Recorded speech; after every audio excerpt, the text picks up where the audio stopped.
What an incredible last 3 days here at the Sing Conference in Nashville, Tennessee.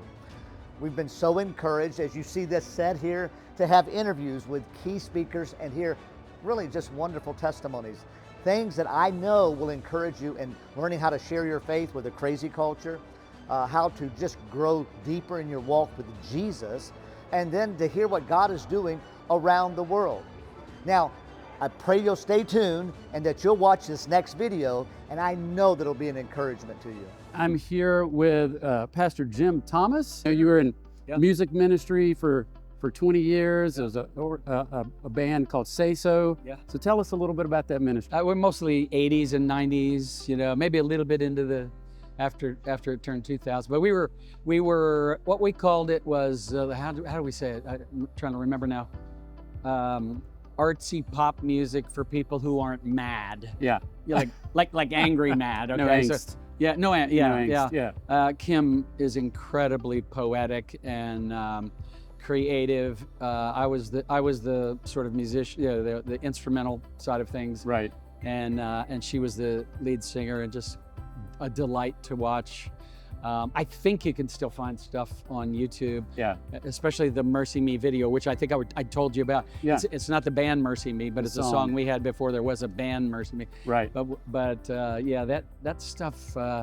It still lives out there, and the internet doesn't. Yeah. Yeah, it does. And you guys were mostly ministering at universities, colleges. Yeah, we were.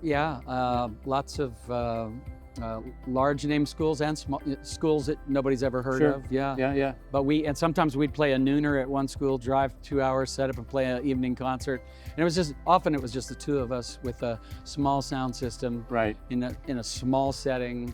And great to connect with students that way. Yeah. 20 years, man, that's some longevity, man. That's some longevity and persistence there. Yeah. The road is it's wonderful, it's fun, but it can be tiring. Yes. And I think you have a little musical background as well. Right. You know what I'm talking about. Absolutely. We were talking about sleeping on church basement floors on a pool float earlier. Yeah. That's right. So then in 2001, God led you to plant what became the Village Chapel. Yeah, and since we're in Nashville, we have a lot of musicians that are a part of the church. Sure. And I had started a midweek Bible study that then folded into, and so many of us were itinerant, so we were out gigging on the weekends, right? Right. So for Kim and I, we'd fly back on Sunday morning from a Saturday night gig.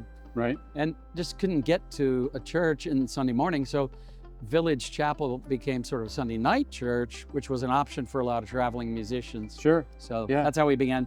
And it was our love for the scriptures, which I know your work with helping people understand the Bible and all that sort of. So our love was we were looking for a church who would do sort of a sequential, verse by verse, go through books of the Bible kind of a thing. And there just weren't that many churches that did that. Gotcha. So going from being a itinerant, traveling all the time, gigging musician to senior pastor of a church, what was that transition like? Scary. Yeah. In a way. I mean, I didn't set out. Remember, I'm in like 40s now at that time. Right. So what happened was, in my spare time, Kim noticed I was not we had a recording studio in the home. So I wasn't in there. Yeah. I slowly was more reading philosophy and theology in my time when I could do what I wanted to do. Right. And so that, for her, that was sort of a sign that maybe we're supposed to be doing something else, And so it was an interesting transition. I had conversations with a lot of pastors asking them, tell me why I don't want to be a pastor. And most of them would tell me why I don't want to be a pastor. Plenty of answers. Yeah, lots of that. Yeah. But God, by His grace, I think just led us to this place where there were enough folk that wanted to study the Word and worship the Lord.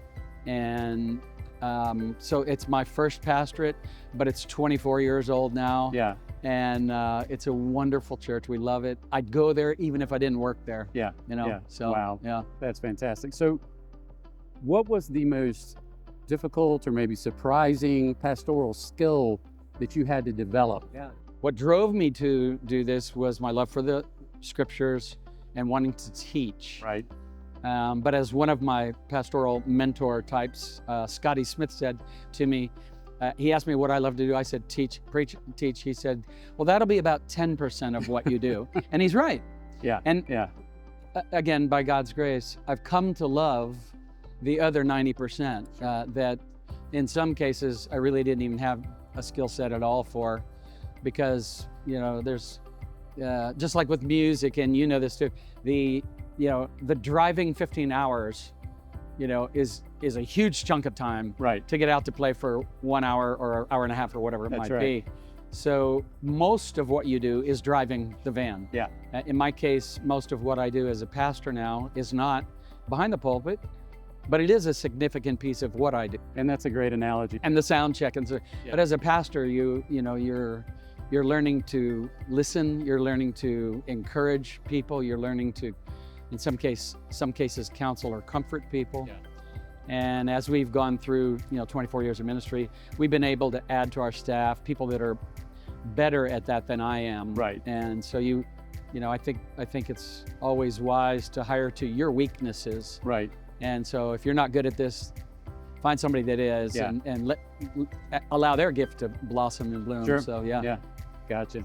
A lot of musicians attend church at the Village Chapel. Yes. And quite frankly, a lot of them are fairly well known within Christian circles. Yeah, some, yeah. So do you find that in any way to be a distraction, or does that present unique ministry opportunities? What do you think? The latter, yeah, much more so. For churches in Nashville, a lot of them are used to seeing, well-known faces, that sort of thing in their congregations. So it seems like the culture of Nashville churches is that's not disruptive. Mm-hmm. And so we've had country musicians, we've had pop musicians, we've had some rock musicians. You appreciate that as well, right? And a bunch of Christian musicians as well. So it's I think in part what we did for 20 years on the road, my wife and I, it really did help equip us to understand the mindset and the sort of view of the world and all of that. Some of the pluses and minuses, some of the struggles and the joys. Yeah. And to be able to pastor those folk in some ways that we would not have been able to do if we'd not had a similar experience. Now our celebrity was never quite as big as some of these folks. Sure. But if you start measuring celebrity, it's going to be all over the road. There's always somebody more popular or less, Yeah. But it is a city where celebrity can become one of the idols that's difficult to, it's got a real strong siren song. Yeah. And whether you live in Nashville or not, people see a celebrity, a well-known person, and they're drawn to want to have their identity even shaped and formed. Right. And it shows up in all kinds of ways. Yeah. Sometimes the way they dress, sometimes the way they talk. Sure. Sometimes the way they live their lives or think they can, the way they think about what is answer to the question, what does it mean to be a human person? Right. And they're taking that answer from some celebrity instead of, the scriptures, which I think is so important to go to the scriptures. Absolutely. Yeah. Absolutely. Gotcha. So I hope this doesn't embarrass you, but having been around you and Kim throughout the course of this week at the Sing Conference, it's obvious to me that you guys have a real gifting and are very skilled at making people feel seen, valued, honored. How much of that is a part of your culture at the Village Chapel and is intentional? And also, how does that impact how you guys approach evangelism? Oh, that's a really good, the connection there is really good. Yeah. I appreciate that. All of us, I think, have a tendency to think of ourselves as the center of the universe, sadly. Right. That so I, me, and my are the really big three important people, right? That's right. But I think the following Jesus means that you learn to, as he said, he called his disciples, and then he said, deny yourself, take up your cross, and follow me. So, in other words, it really isn't all about me. Yeah.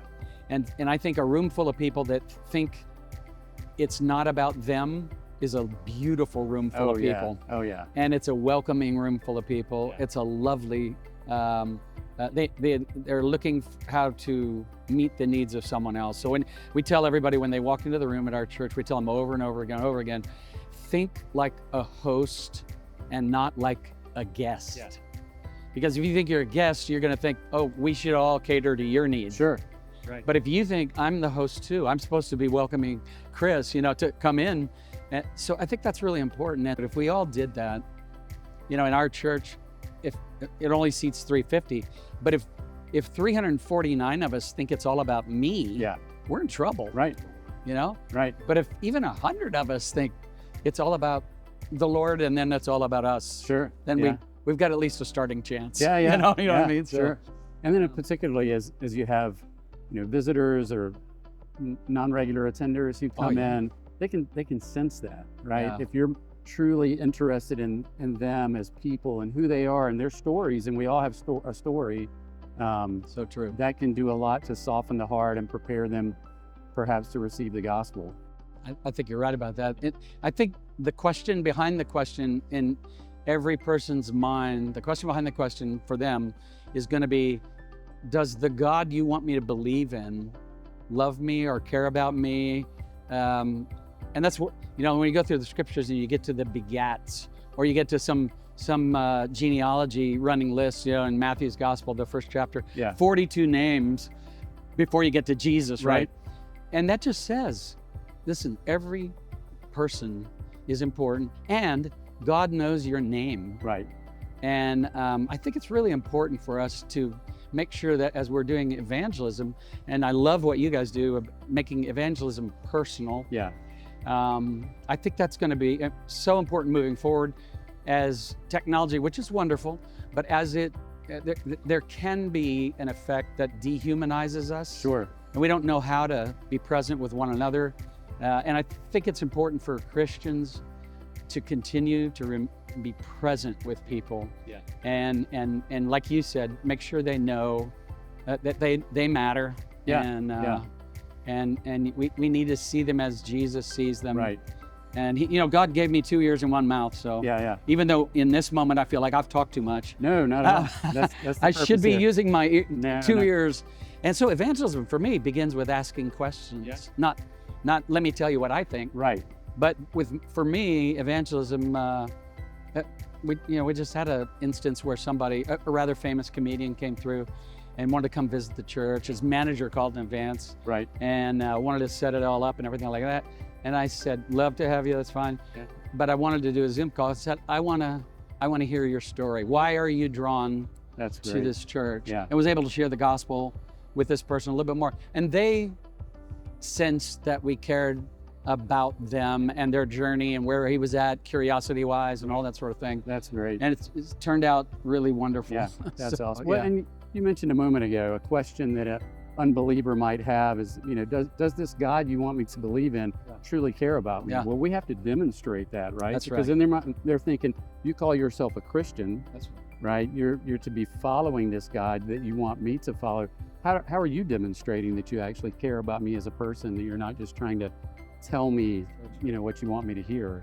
So true. And I think following in Jesus' way of doing ministry is, as we saw with Jesus, the gospel in word and deed. Yes. Both. Yes. And so our words kind of explain the deeds that we just did. Our deeds affirm the words that we're speaking, but it's both. It's not either or. That's right. And I know a lot of people that, it's just all about, let me get you sort of to say this sinner prayer or just come to this academic conclusion. Right.